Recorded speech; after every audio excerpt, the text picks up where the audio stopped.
Jana mwendo wa saa 4, our officers from DCI while on patrol, they came across this vehicle ambayo mnaona hapa Fielder, Toyota Fielder.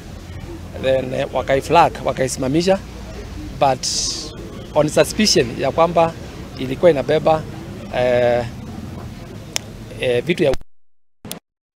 So wakati walisimamisha, driver alitoka na kukimbia. So our officers walikimbiza na wakaweza kumpata na wakamkamata na kuangalia gari, tukapata mitungi 40 ya 25 liters ya ethanol.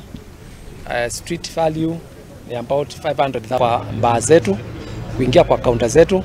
So wale wana operate bar within Uasin Gishu, tununue ile pombe ambayo ni halali. Tusijaribu kununua second generation, tusijaribu kununua pombe ambayo imechanganywa kienyeji, imetumia ethanol ambayo ni very toxic.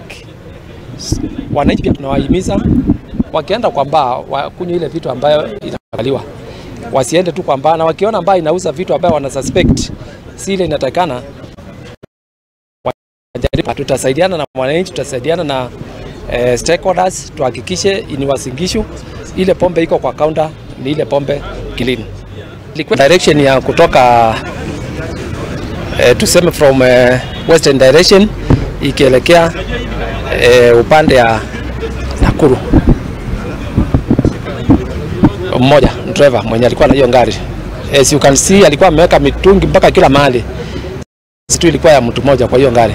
Bado tunaendelea kumhoji, maybe kabla hatujafikisha kotini tutakuwa tumeestablish mahali alikuwa anatoka na mahali alikuwa anaelekea kwanza.